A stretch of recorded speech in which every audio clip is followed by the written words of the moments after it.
સત્યમેવ જયતે. આખરે સત્યની જીત તો થાય જ છે. સત્ય પરેશાન થઈ શકે છે, પણ પરાજય નથી થતો.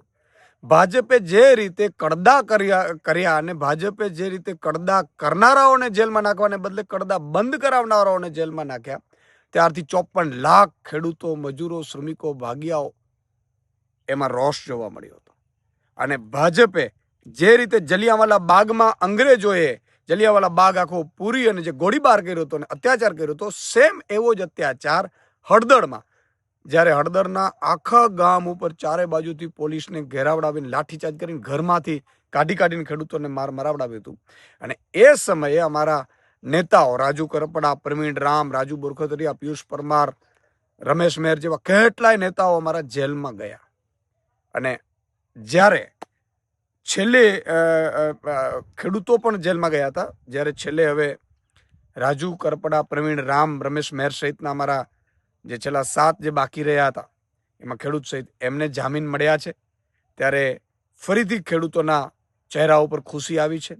તમે જોયું હશે, પતંગ મહોત્સવ હોય કે દિવાળી હોય, બધું આ લોકોએ જેલમાં મનાવ્યું હતું. કોના માટે? પરમારથ માટે, બીજાના માટે.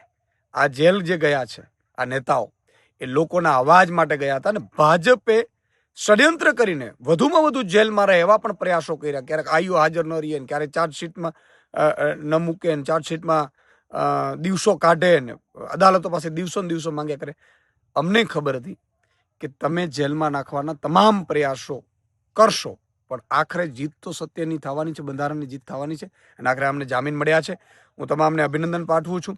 અને આ જ નેતાઓની સમર્થનમાં અમે 10 જેટલા કિસાન મહાપંચાયતો કરી હતી. અરવિંદ કેજરીવાલ, ભગવત માન સાહેબ સુદામડાથી આવે ત્યાંથી શરૂઆત કરી હતી. આખા ગુજરાતમાં સમર્થન મળે એ માટે મહાપંચાયતો કરી, કિસાન મહાપંચાયતો. સાથે 12,000 જેટલા નાની મોટી મિટિંગો કરી છે આમના સમર્થનમાં. અને 80,000 જેટલા પત્રો અમે ભરાવડાવીને મુખ્યમંત્રી સુધી ગયા હતા અમે, કે જે રીતે ખેડૂતો કડદા કાંડ હોય કે કડદા કરનારા હોય એમને સજા મળે અને આ બધી પીડામાંથી ખેડૂતોને મુક્તિ મળે, એટલા માટે સમર્થન પત્ર પણ આપ્યું હતું. અમે ડિમાન્ડ પણ કરી હતી. ને આપે જોયું હશે કે ખૂબ દિવસો સુધી આ નેતાઓ જેલમાં રહ્યા છે, એમના પરિવારથી વિમુખ રહ્યા છે.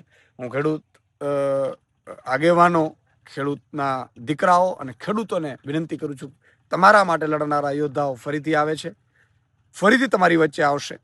અને તમારો અવાજ આ જ બુલંદીથી ડબલ બુલંદથી અવાજ બનશે, એની હું ખાતરી આપું છું.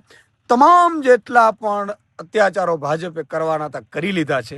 આ એક પણ નેતા ડર્યો નથી અમારો.